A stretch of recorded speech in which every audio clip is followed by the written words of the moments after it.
Hi and welcome along to AFTV Transfer Daily, the show that keeps you up to date with players that have been linked with a January transfer move to Arsenal. And just before we get into it, looking forward to the FA Cup game today.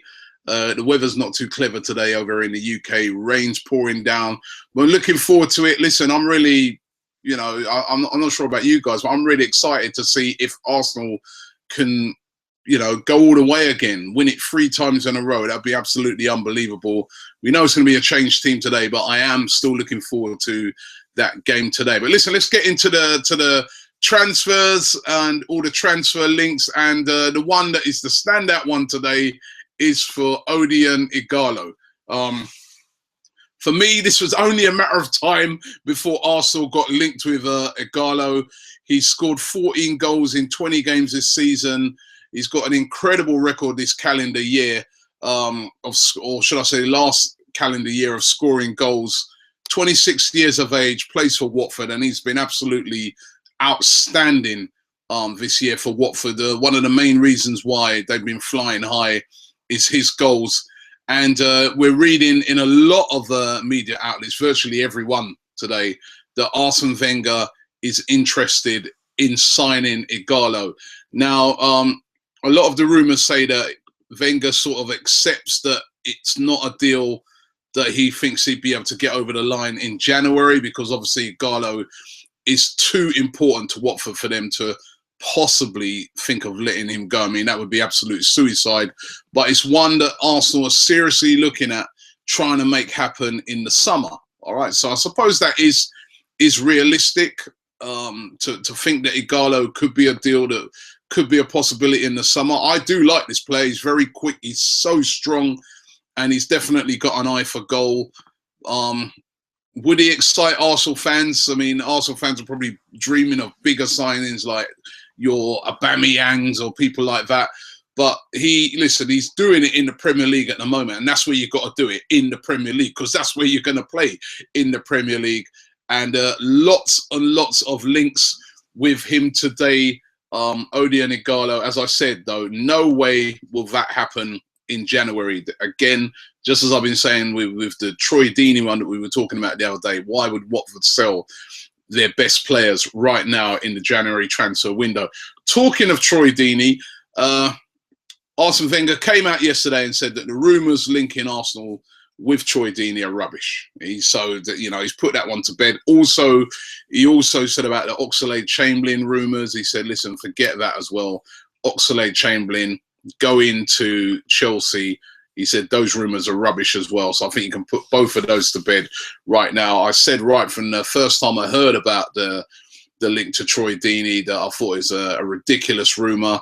Came out of the Daily Star. I must say that some of their rumours sometimes are very, how do I put this? Very questionable. Let me put it nicely like that. Very questionable. Some of the rumours that come out of the Daily Star. Mohamed Elneny, though, that is a deal that is definitely going to happen. And Arsene Wenger confirmed it yesterday. He said, listen, it's 2 to 3 days away. So, and Wenger, he normally keeps everything so secretive. He runs his transfer policies, him and Ivan Gazidis, like the MI6, FBI, Mossad. They just don't tell us anything normally about their transfer dealings. When they do tell you something, it's going to happen. So Elneny should be done within the next couple of days. It looks like they've had some problems trying to get his work permit sorted out, but it will be sorted out. And Elneny will become an Arsenal player. It's just a shame that he wasn't, they weren't able to have got it sorted out so that he could have played today. I think it would have been the perfect game for him to start off in, even if he just say came on for the last 15, 20 minutes or something like that, it would have been a really good way to kind of assimilate him into the team, because the next 2 games are massive. I mean, Liverpool away, Stoke away, massive games, even Chelsea at home, 3 massive games. Will you be able to just throw him straight into those games? That's the thing. So today would have been perfect, but they've obviously had problems getting the work permit and paperwork over the line, and haven't been able to get him in time. So that will be next couple of days. So Monday or Tuesday, we should hear about that deal getting announced and Mohamed Elneny becoming an Arsenal player. I promised you at the start of this round of Transfer Daily that I wouldn't be mentioning this guy. But I'm sorry, he's come off again. Karim Benzema, yeah. We were talking about him right throughout the summer. Up comes the rumours today, suggestions that with Zinedine Zidane taking over at Real Madrid, Benzema may be surplus to requirements. I mean, Zidane has already said, listen, he goes, Cristiano Ronaldo's not going nowhere when asked about him.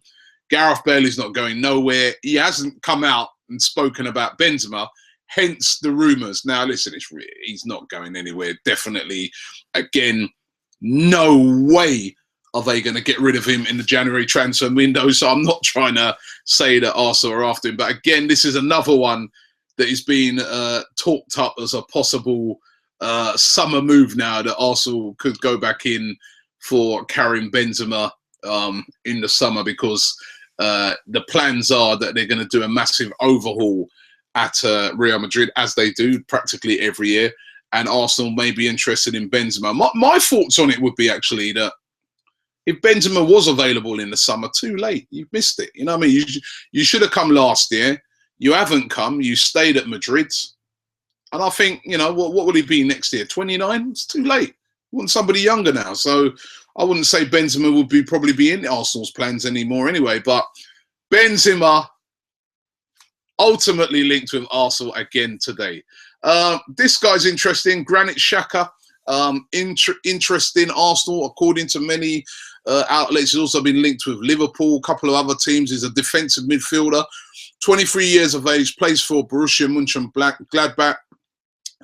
He's Swiss, of Kosovan and Albanian background, and his agent has been really trying to talk up a move for him. He's a good player, he is actually. But agent really been trying to talk up a move for him.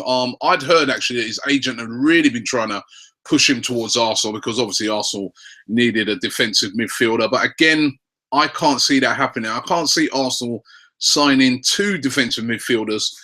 Arsene Wenger saying yesterday that, listen, Coquelin is on the road to recovery.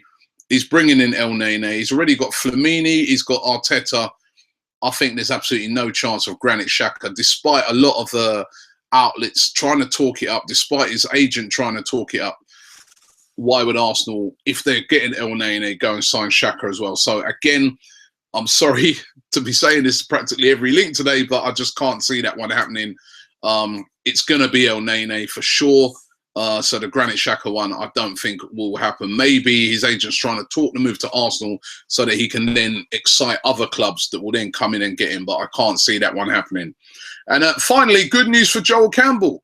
Joel Campbell, apparently Arsenal have reportedly opened talks over a new £60,000 a week contract. And I said the other day that, you know, Galatasaray are hovering around. They were putting out reports in Turkey that they're sending over people to talk to Arsenal regarding Joel Campbell. But Joel Campbell has been excellent this season. When he's come in, you know, it's sort of been like almost like a kind of an emergency move for Campbell. I'm kind of convinced that if we hadn't have had all the injuries, it could have been that Joel Campbell would have went out on loan or something like that. But he's got his chance. He's come in, and I think he's really seized his chance. He's done really well, and it looks like he might be earning himself a new contract, and I think that'd be fantastic. Looking forward to probably seeing him play today. And listen, I love it when a player grabs his chance. Hector Bellerin did it. You know, we've seen Monreal do it. I love when players grab their chance, and it looks like Joel Campbell is definitely grabbing his chance as well and earning himself a new contract at Arsenal, and that'd be absolutely fantastic. Let's get into some of your comments. Niall Jenkins says, Krychak is good and definitely worth £32 million. We were talking about Krychak yesterday, Grzegorz Krychak, who plays for Sevilla. Again, a defensive midfielder, 32 million. Listen, I know he's one of the best defensive midfielders in La Liga, they say.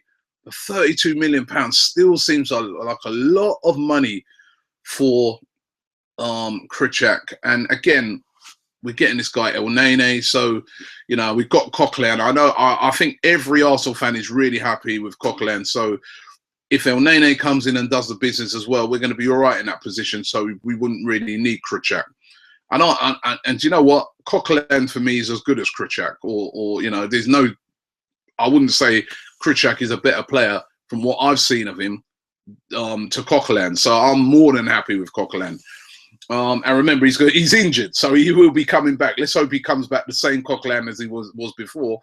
But he's coming back, and he's going to have serious competition in that place as well. So, you know, it's only going to bring out the best in him. Plaman says, what happened to the Batshuayi rumours? Are they still there?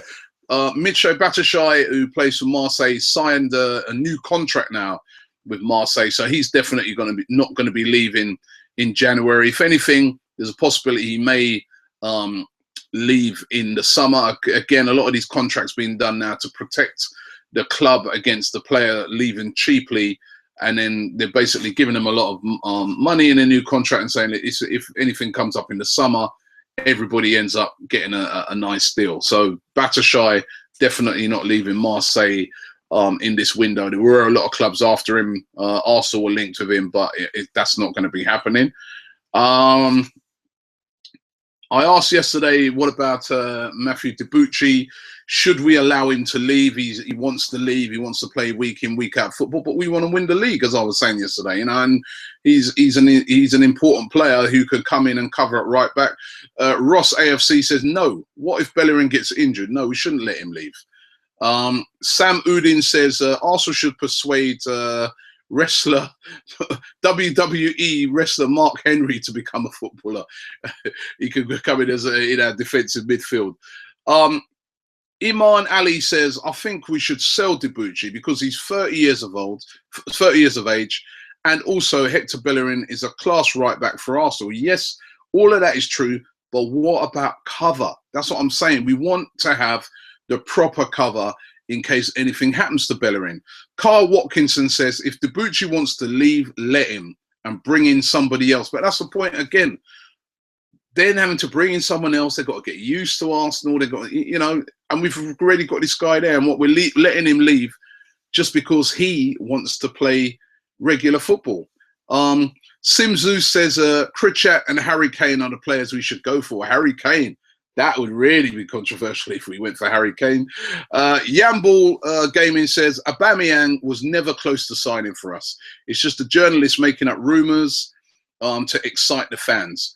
He would have been a really good signing though. But if we were to sign a centre back, Benedict Howie's I spoke about yesterday, would be the most likely. He's strong. He's good in the air. Good at tackling. He's a World Cup winner with Germany. So he's saying that Howie's would be good. Aubameyang. Interesting on Aubameyang is that the quote that's been going around is that he said, "Listen, I'm not going to Arsenal. I'm looking to stay at Dortmund." I've been informed that actually he didn't say that I don't want to go to Arsenal. I've been informed that he said, yes, I want to stay at Dortmund, but apparently he didn't say the bit about not wanting to go to Arsenal. Person who put the quote out there has been challenged to, you know, show us, you know, show the people where he said that, and he can't produce it. So that's been flying around the place. I'm not sure if that is 100% accurate, that Aubameyang said that he doesn't want to go to Arsenal, but he did say he wants to stay put, you know, at Borussia Dortmund. Let's get this one. Final one here. Capavelli says we shouldn't let Debuchy go. We need to put the club's needs first, and we have no fit recognised right back in the first team squad or even the under 21s, as Ben Sheaf has been playing. He's a centre back, by the way, has been playing at right back for them. Debuchy needs to stay unless we can get Carl Jenkinson, which is less than likely. Then we could sell him in the summer and get Jenkinson if he stays. He said, although I wouldn't mind seeing Jenkinson staying at West Ham for a bit longer, as there's less competition there. He said, I also hope that Szczesny stays at Roma this summer and for at least a good couple of seasons until he's ready, or Czech is ready to retire and move on. Sort of like what Chelsea did with Courtois. The way that Czech's playing at the moment, I wouldn't see him retiring anytime soon. Arsene Wenger's kind of come out today and really given a big vote of confidence to Ospina, who's going to be playing in goal today. It could be no way back for Szczesny unless he starts putting in really, really top performances at Roma. And what I've been hearing, he's been a little bit inconsistent there. So, you know, we'll have to wait and see what happens there. Thanks for watching AFTV Transfer Daily today. Don't forget, we'll be back around about the same time tomorrow. Let's hope we do the business today in the FA Cup and march on to try and retain it, should I say, for a third time.